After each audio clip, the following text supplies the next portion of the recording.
नमस्कार दोस्तों, स्वागत है आपका हमारे YouTube चैनल पर। दोस्तों, पिछली वीडियो में हमने कहानी खंड स्टार्ट किया था। दोस्तों, कहानी खंड के तहत हमने सबसे पहले कहानी का परिचय जाना था, फिर हमने कहानी और उपन्यास में तुलना देखी थी। उसके बाद दोस्तों हमने हिंदी कहानी की विकास यात्रा शुरू की थी, जिसमें हिंदी की पहली कहानी कौन सी थी यह हमने देखा था। उसके बाद हम हिंदी कहानी का इतिहास देख रहे थे। दोस्तों, जैसा कि हमने जाना था, हिंदी कहानी का इतिहास 5 चरणों में विभाजित है। दोस्तों, उनमें सबसे पहले हमने प्रेमचंद पूर्व युग देखा था, उसके बाद प्रेमचंद प्रसाद युग और उत्तर प्रेमचंद युग। दोस्तों, अब हम देखेंगे चौथा चरण।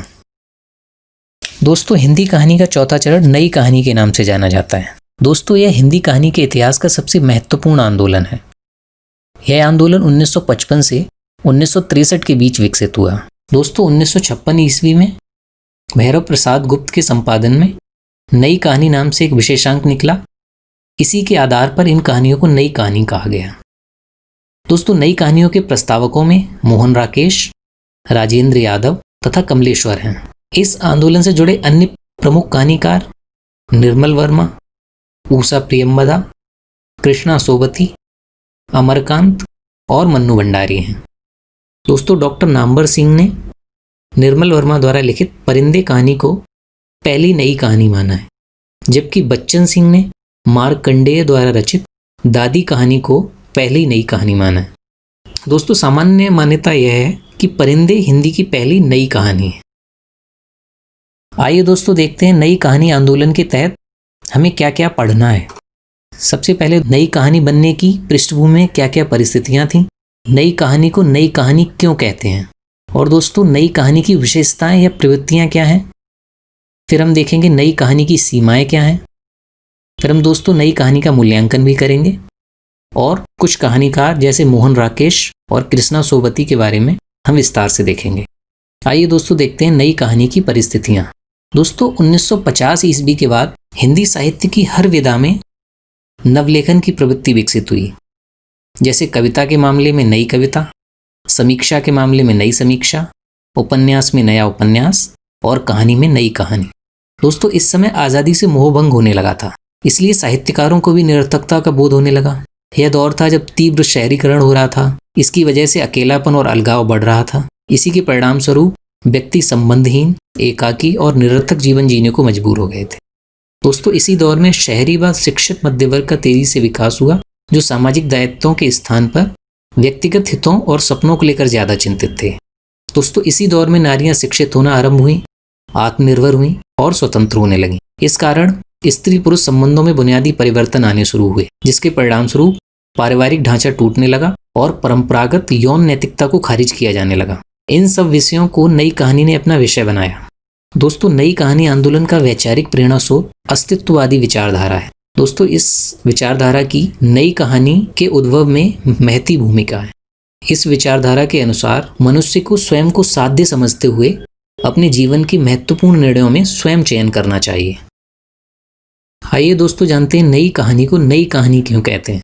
दोस्तों, पहले की कहानियों में कोई ना कोई उद्देश्य दिखाई पड़ता था, जैसे प्रेमचंद पूर्व युग में उपदेश देना, प्रगतिवादी कहानियों में सामाजिक परिवर्तन उत्पन्न करना तथा कई अन्य कहानियों में मनोरंजन करना, जबकि नई कहानी किसी भी थोपे हुए उद्देश्य का विरोध करती है और सिर्फ वास्तविक जीवन को प्रस्तुत भर कर देना चाहती है। दोस्तों, एक अन्य मामले में भी नई कहानी अपनी पूर्ववर्ती कहानी परंपरा से अलग है। जैसे कि पहले की सभी कहानियों में कथानक, जिसको हम प्लॉट कहते हैं, प्लॉट जैसे हमने देखा था, कहानी के अंदर क्रम के अनुसार जो घटनाएं आती हैं उसको प्लॉट कहते हैं। पहले की सभी कहानियों में कथानक को अत्यधिक महत्व मिलता रहा है। नई कहानी में कथानक छिन्न भिन्न हो गया है, जिसका मूल तर्क यह है कि अगर जीवन में ही अनिश्चितता और बिखराव है तो कहानियों में सरलता और सपाटपन कैसे हो सकता है। यहाँ कथानक घटनाओं के माध्यम से निर्मित नहीं होता, स्थितियों के माध्यम से क्रिएट होता है। दोस्तों, पहले की कहानियों में संयोग और आकस्मिकता जैसे नाटकीय तत्व प्रबल रूप में उपस्थित रहते थे, जबकि नई कहानी संयोग से सामान्यतः परहेज रखती है। यहाँ कुछ भी अचानक नहीं घटता, सभी चीजें स्वाभाविक रूप में दिखती हैं। दोस्तों, पहले की कहानियों के केंद्र में या तो उच्च वर्ग दिखता था या फिर कभी कभी निम्न वर्ग। जैसे उच्च वर्ग का उदाहरण लें बड़े घर की बेटी और निम्न वर्ग का उदाहरण लें तो कफन। जबकि नई कहानी वह आंदोलन है जिसने शहरी मध्य वर्ग को कहानी के केंद्र में लाकर खड़ा कर दिया। आइए दोस्तों देखते हैं नई कहानी की विशेषताएं या प्रवृत्तियां। दोस्तों नई कहानियों में अनुभूति की प्रामाणिकता और भोगे हुए यथार्थ पर बल दिया जाता है, अर्थात यह किसी भी विचारधारा को जीवन का अंतिम सत्य मानने को तैयार नहीं होते।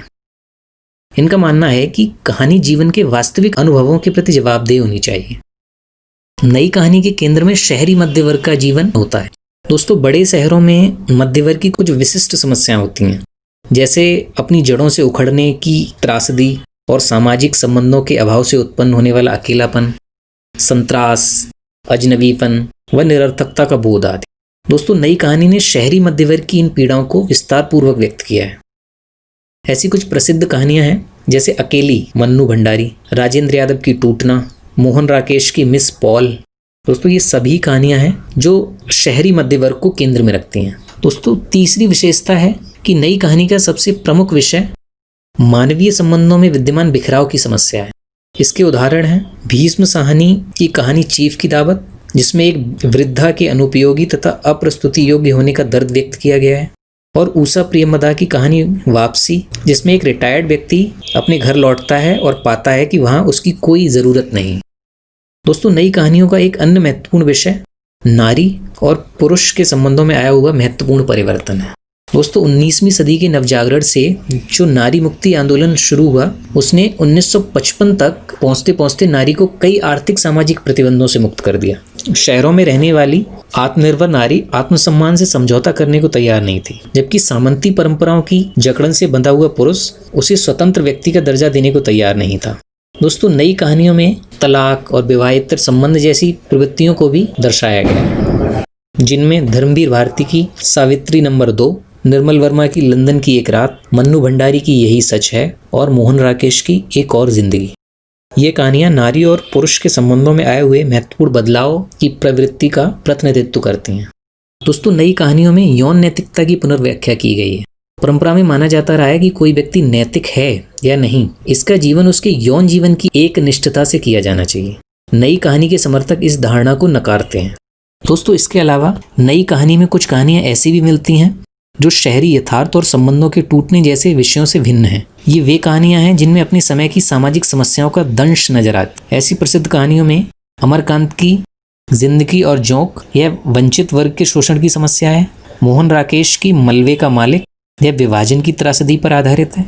धर्मवीर भारती की गुल की बन्नो, यह स्त्री के सामाजिक वंचन की समस्या है। तथा हरिशंकर परसाई की भोलाराम का जीव, यह व्यवस्था में निहित भ्रष्टाचार की समस्या पर आधारित है। दोस्तों नई कहानी की एक महत्वपूर्ण विशेषता शिल्प के स्तर पर नजर आती है। पहले की कहानियों में शिल्पगत परिवर्तन होते रहे, किंतु जितनी प्रयोगशीलता नई कहानी में दिखाई देती है उतनी और कहीं नहीं दिखाई देती। शिल्प के स्तर पर जो परिवर्तन हुए उनमें घटनाओं का महत्व ना के बराबर, किसी छोटी सी कहानी या क्षणिक अनुभूति पर पूरी कहानी लिख दी जाती है। भाषागत विशेषताओं में प्रसाद, जैनेन्द्र और अज्ञेय की भाषिक परंपरा से निर्मित हुई भाषा, जिसमें प्रतीकात्मकता, बिंबात्मकता और लयात्मकता के तत्व हैं। दोस्तों इस काल में कहानी लेखन की नई नई शैलियां विकसित हुई। पत्र शैली, चेतना प्रवाह शैली तथा प्रत्यावलोकन शैली तो सीमित मात्रा में पहले भी दिखती थी। इनके अलावा नई कहानी में डायरी शैली और फैंटेसी शैली का भी पर्याप्त मात्रा में प्रयोग दिखता है। आइए दोस्तों जानते हैं नई कहानी की सीमाएं। दोस्तों 1960 तक आते आते जब मौलिक अनुभव नहीं बचे, तब इनका भोगा हुआ यथार्थ सोचा हुआ यथार्थ नजर आने लगा।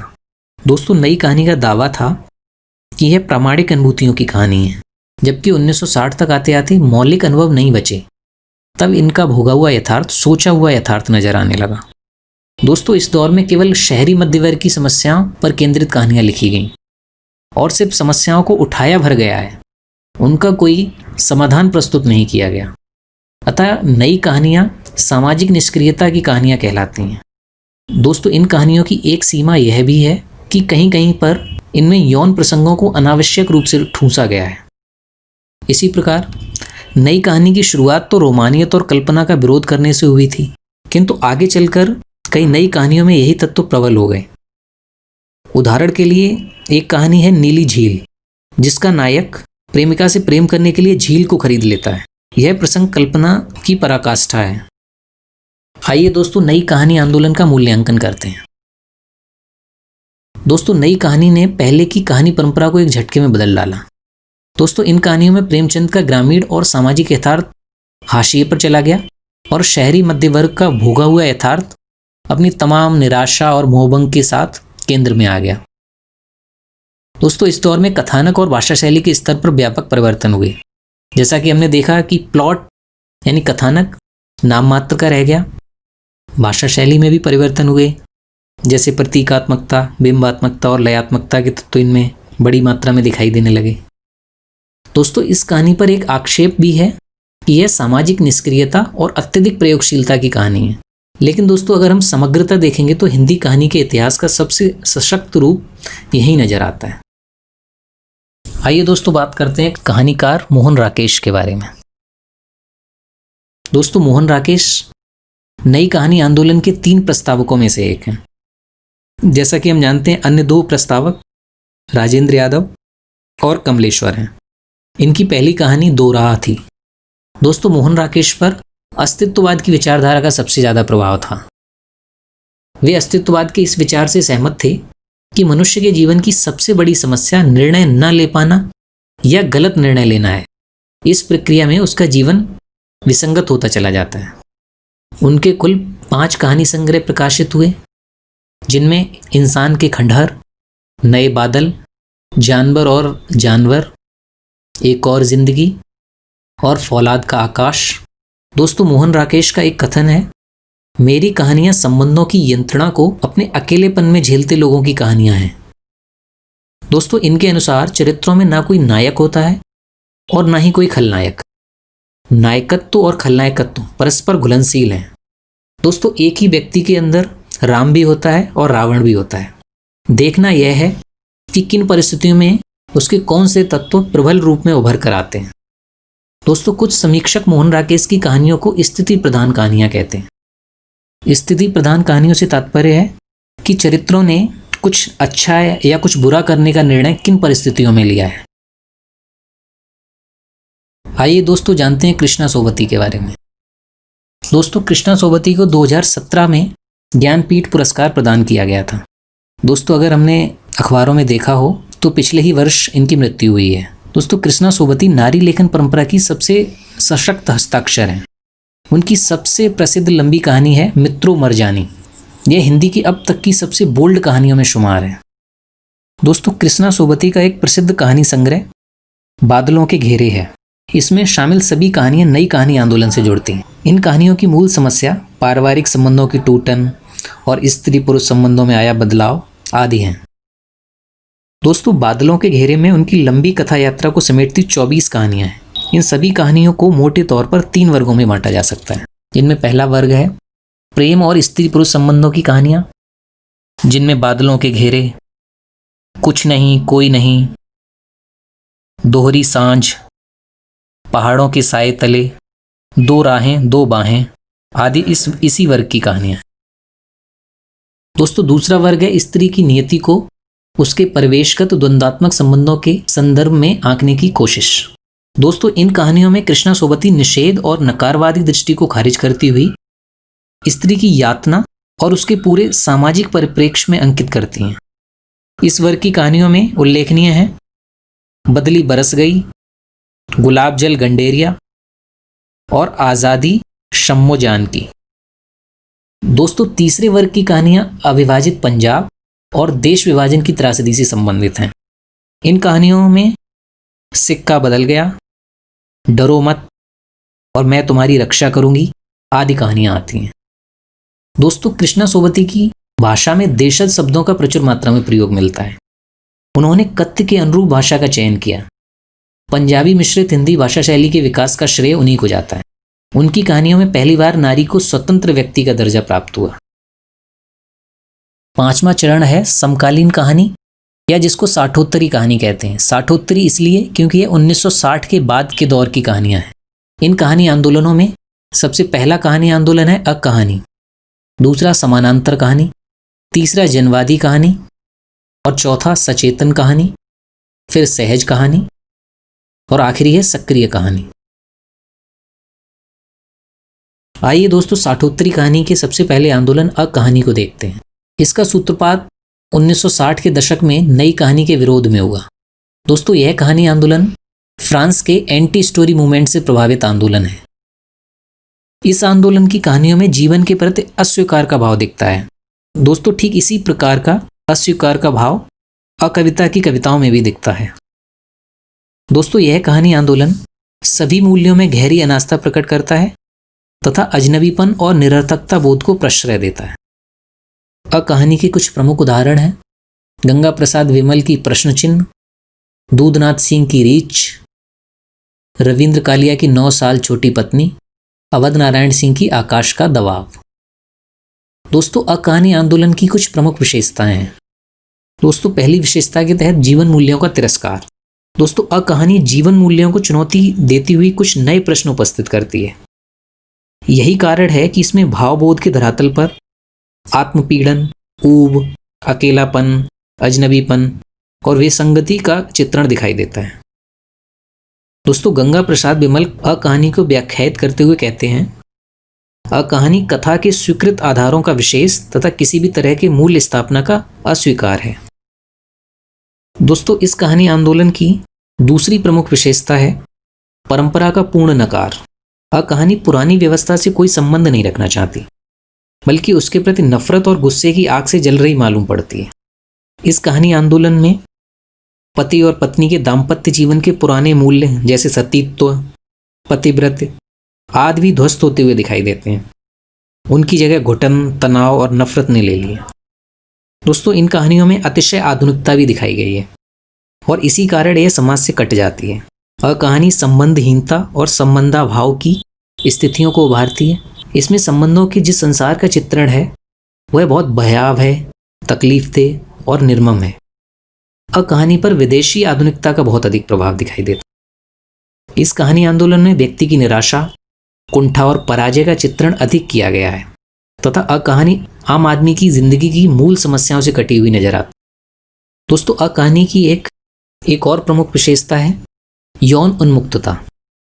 दोस्तों, कहानी आंदोलन की 5वीं मुख्य विशेषता है शिल्पगत अमूर्तता।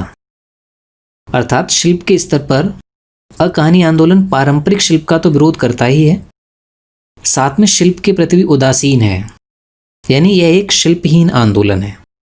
इन कहानियों में कई जगह पात्रों के नाम भी नहीं होते, बल्कि स्थिति का अमूर्त भाव पैदा करने के लिए क, ख, ग को संकेत रूप में पात्र मान लेते हैं। कहानी फैंटेसी, डायरी, मोनोलॉग, संस्मरण, आत्मप्रलाप तथा अन्य विधाओं की विशेषताओं को भी लिए हुए है। कुल मिलाकर कहानी अमूर्त शैली को लेकर चलती। दोस्तों, आगे बात करते हैं समानांतर कहानी। दोस्तों, ये साठोत्तरी कहानी का दूसरा आंदोलन है। इस आंदोलन की शुरुआत 8वें दशक में कथाकार कमलेश्वर द्वारा की गई। समानांतर कहानी आंदोलन 8वें दशक में कथाकार कमलेश्वर द्वारा चला गया। दोस्तों, सन 1972 में कमलेश्वर ने सारिका पत्रिका, जो कि एक आलोचना है, और समानांतर प्रथम, जो कि एक कहानी संग्रह है, इनके माध्यम से इस आंदोलन को प्रतिफलित किया। इससे जुड़े प्रमुख कहानीकार कमलेश्वर, कामतानाथ, इब्राहिम शरीफ, सतीश जमाली आदि हैं। दोस्तों, समानांतर कहानी आंदोलन आम आदमी को केंद्र में रखकर कहानियों के सृजन को बढ़ावा देता है। दोस्तों, इस कहानी आंदोलन के 2 पक्ष हैं। दोस्तों, पहले पक्ष के तहत यह कहानी आंदोलन उन सारी शक्तियों के उन्मूलन का स्वरघोष करता है जिनके कारण वर्तमान समाज में सामान्य आदमी ऐसे दमघोटू वातावरण में रहता है जहां उसकी न्यूनतम आवश्यकताओं की पूर्ति का आधार भी लुप्त हो गया है। दूसरे पक्ष के तहत आम आदमी के संघर्ष को इस कहानी आंदोलन ने अभिव्यक्ति प्रदान की है। दोस्तों, समानांतर कहानी आंदोलन में शिल्प का आग्रह नहीं है, अर्थात यहाँ शिल्प महत्वपूर्ण नहीं है तथा यहाँ कहानी को अमूर्त बनाने वाले शिल्पगत तत्वों जैसे कि बिंब, प्रतीक आदि का भी निषेध है। दोस्तों, समानांतर कहानी विषय के अनुरूप भाषा ग्रहण करती चलती है। इसमें भाषा सहज, बेधक अर्थात चुभने वाली और अनौपचारिक है। इस दौर की प्रमुख कहानियों में जवाहर सिंह की गुस्से में आदमी, हिमांशु जोशी की जलते हुए डैने, स्वदेश दीपक की तमाशा, आलम शाह खां की पराई प्यास का सफ़र, गंगा प्रसाद विमल की उसकी पहचान आदि हैं। दोस्तों समानांतर कहानियों की कुछ उपलब्धियों को रेखांकित किया जा सकता है। जैसे समानांतर कहानी ने 7वें दशक के अंत में हिंदी कहानी में आए अवरोध को तोड़ा। दोस्तों यह अवरोध किन वजहों से आया था उसे हम देख चुके हैं। इसने आत्म केंद्रित अनुभूतियों में जकड़ी कहानियों को आम आदमी की पीड़ा से जोड़ा। इस दौर में व्यक्ति की असहाय, मूल्यहीनता, नैतिक संकट आदि को विस्तृत सामाजिक राजनीतिक परिप्रेक्ष्य में देखा गया। इस कहानी आंदोलन की अन्य उपलब्धि के तहत इसमें आम आदमी के साथ सामाजिक तंत्र को कुशलता से दर्शाया गया है। इसमें शिल्प में सौंदर्य अवश्य होना चाहिए, ऐसी बेचैनी इन कहानियों में नहीं दिखती, तथा कहानी की भाषा को स्पष्ट और सहज बनाया गया है। दोस्तों साठोत्तरी कहानी के तहत अगला कहानी आंदोलन आता है जनवादी कहानी। दोस्तों जनवादी कहानी आंदोलन की शुरुआत सन 1982 में जनवादी लेखक संघ की स्थापना के साथ हुई। यह आंदोलन स्वयं को प्रेमचंद की कहानी परंपरा के रूप में देखता है। 1982 से अब तक इस कहानी परंपरा से जुड़े कहानीकारों में स्वयं प्रकाश, रमेश उपाध्याय, असगर वजाहत, शिवमूर्ति, संजीव, सूरज पालीवाल आदि प्रमुख हैं। यह कहानी आंदोलन स्वीकार करता है कि मध्य वर्ग का भविष्य सर्वहारा के साथ है। दोस्तों मार्क्सवादी विचारधारा के अनुसार समाज में दो वर्ग होते हैं, एक सर्वहारा और दूसरा शोषक वर्ग। शोषक वर्ग शोषण करता है और सर्वहारा वर्ग वह है जिसका शोषण होता है। यह आंदोलन यह स्वीकार करता है कि मध्य वर्ग का भविष्य सर्वहारा के साथ है और उसे सर्वहारा ही बल प्रदान करता है, यानी मध्य वर्ग के सपोर्ट में हमेशा ही सर्वहारा वर्ग होता है। दोस्तों इस कहानी आंदोलन ने किसान मजदूर संघर्ष को प्रमुखता से उठाया है। जनवादी कहानी का सर्वाधिक बल मध्यवर्गीय संस्कारों से मोहभंग पर है। इसमें आत्मालोचना, सामाजिक विसंगतियों के प्रति तीव्र असंतोष तथा सर्वहारा के निकट जाने की लालसा दिखाई देती है। यह आंदोलन मार्क्सवादी विचारधारा को स्वीकार करती है किंतु उसे अनुभव से जोड़कर प्रस्तुत करती है। दोस्तों जनवादी कहानी कथ्य के अनुरूप सहज शिल्प और सहज भाषा के प्रयोग पर विश्वास करती है। काशीनाथ सिंह की सुधीर घोषाल, स्वयं प्रकाश की सूरज कब निकलेगा, शिवमूर्ति की कसाई बाड़ा, संजीव की अपराध आदि इस धारा की प्रमुख कहानियां हैं। दोस्तों साठोत्तरी कहानी के तहत अन्य कहानी आंदोलन है सचेतन कहानी। यह कहानी आंदोलन 1960 ईस्वी के बाद महीप सिंह द्वारा शुरू किया गया। इस कहानी आंदोलन का दावा है कि नई कहानी तथा अकहानी इन दोनों कहानी आंदोलनों के दौर में कहानियां संत्रास और निरर्थकता बोध को इतना ज़्यादा दिखाती हैं कि जीवन जीने की इच्छा ही खत्म होने लगती है। सचेतन कहानी संघर्ष और जागरूकता का समर्थन करती है। इस कहानी आंदोलन की कहानियों के प्रमुख उदाहरण हैं महीप सिंह की कील और शैलेश मटियानी की उसने नहीं कहा था। दोस्तों अगला कहानी आंदोलन जो कि साठोत्तरी कहानी के तहत आता है उसका नाम है सहज कहानी। दोस्तों इस कहानी आंदोलन के प्रवर्तक अमृत राय थे। दोस्तों जैसा कि हम जानते हैं अमृत राय प्रेमचंद के बेटे थे। हालांकि उनका मानना है कि यह कोई आंदोलन नहीं है। वे सहज कहानी के माध्यम से दावा करते हैं कि इतने सारे आंदोलनों द्वारा कहानी पर विचारधाराएं थोपे जाने के कारण वह मूल कथारस खत्म हो गया है जो कहानियों का प्राण है। सहज कहानी सहज विषयों तथा सहज भाषा में कहानी लिखने की मांग करती है। इस दौर के प्रमुख लेखकों में नासिरा शर्मा और रमेश बत्रा हैं। सक्रिय कहानी। दोस्तों सक्रिय कहानी आंदोलन साठोत्तरी कहानी आंदोलन के तहत छठवां आंदोलन है। यह आंदोलन 1962 में राकेश वत्स द्वारा मंच पत्रिका के माध्यम से शुरू किया गया। इनका मानना है कि कहानीकारों को समस्याओं का निष्क्रिय प्रस्तुतिकरण नहीं करना चाहिए बल्कि उनसे लड़ने का हौसला पाठक को देना चाहिए। राकेश वत्स की कहानियां इस दौर में प्रसिद्ध हुईं, जैसे हमें अपनी लड़ाई खुद लड़नी है और एक न एक दिन। दोस्तों इस प्रकार हिंदी कहानी के इतिहास के पांचों चरण को हमने डिस्कस कर लिया है। दोस्तों अगली वीडियो में हम कहानी खंड के तहत हिंदी कहानी की वर्तमान स्थिति, युवा कहानी, हिंदी कहानी में जादुई यथार्थवाद, हिंदी के कुछ अन्य प्रमुख कहानीकारों के बारे में जानेंगे। चलिए दोस्तों मिलते हैं आपसे अगली वीडियो में। अगर आपने अभी तक हमारा चैनल सब्सक्राइब नहीं किया है तो प्लीज़ इसको सब्सक्राइब जरूर करें धन्यवाद।